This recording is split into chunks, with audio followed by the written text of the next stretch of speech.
नमस्कार। आज हम एक ऐसी कहानी की परतें खोलेंगे जो आतंकवाद के बारे में हमारी सारी सोच को, हमारे सारे विचारों को चुनौती देती है। और इसकी शुरुआत होती है एक ऐसे कबूलनामे से जिसने सच कहूं तो सब कुछ हिलाकर रख दिया।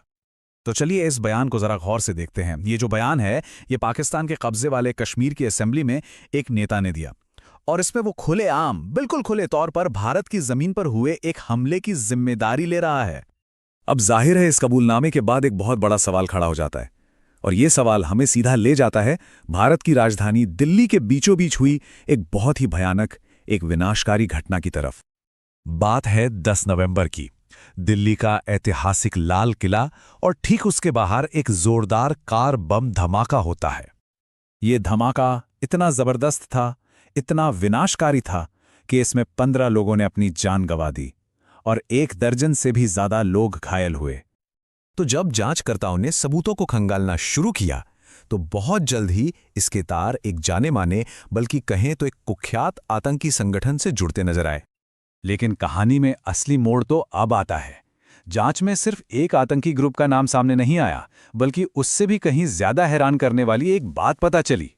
वो ये कि इस हमले को अंजाम देने वाले लोग वो बिल्कुल वैसे नहीं थे जैसा कोई सोच सकता था। और यही इस पूरे मामले की सबसे चौंकाने वाली बात है। ये हमलावर कोई अनपढ़ कट्टरपंथी लोग नहीं थे। नहीं, ये तो पढ़े लिखे हाईली एजुकेटेड प्रोफेशनल्स थे। और ये लिस्ट देखिए, इस सेल को बनाने वाला तो एक मौलवी था, लेकिन इसमें शामिल कौन थे? डॉक्टर्स, प्रोफेशनल्स, और ये सब एक यूनिवर्सिटी कैंपस से ऑपरेट कर रहे थे। इस खुलासे के बाद एक इंस्टीट्यूशन, एक संस्थान अचानक से 2 अलग-अलग जांचों के बिल्कुल सेंटर में आ गया। एक तरफ आतंक की जांच चल रही थी और दूसरी तरफ एक बहुत बड़े फाइनेंशियल फ्रॉड की। और वो कड़ी थी हरियाणा की अल फलाह यूनिवर्सिटी। यही वो जगह थी जो इन सब लोगों को जोड़ती थी।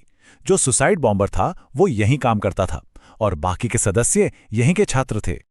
तो जब टेरर एंगल की जांच हो रही थी तो एनफोर्समेंट डायरेक्टरेट यानी ईडी की नजर एक और चीज पर पड़े। यूनिवर्सिटी के चेयरमैन जवाद अहमद सिद्दीकी से जुड़ी एक बहुत बड़ी फाइनेंशियल धोखाधड़ी। और रकम कितनी?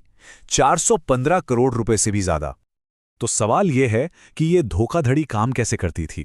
देखिए, जांचकर्ताओं का आरोप है कि चेयरमैन ने एक पूरा मकड़जाल बनाया हुआ था। सबसे पहले छात्रों की फीस एक नॉन प्रॉफिट चैरिटेबल ट्रस्ट में जमा की जाती थी। फिर दर्जनों फर्जी शेल कंपनियां बनाई गईं जिनके पते भी नकली थे। और आखिर में इन्हीं फर्जी कंपनियों को झूठी सर्विसेज और सप्लाई के नाम पर पेमेंट करके सारा पैसा ट्रस्ट से बाहर निकाल लिया जाता था। अब सोचने वाली बात यह है कि यह पैसा आखिर गया कहां?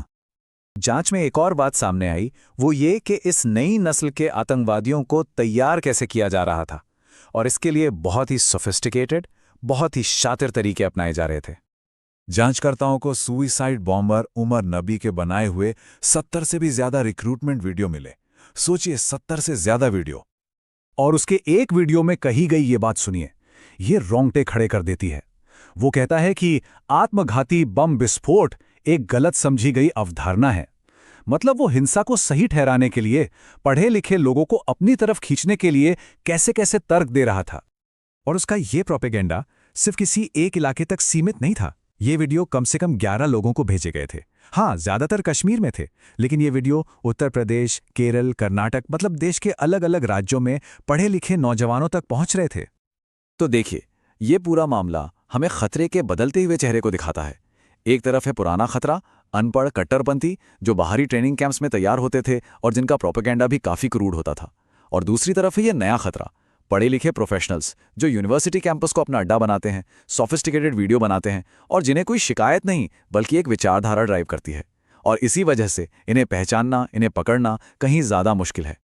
तो आखिर में ये हमें एक बहुत ही बेचैन कर देने वाले सवाल पर लाकर छोड़ देता है।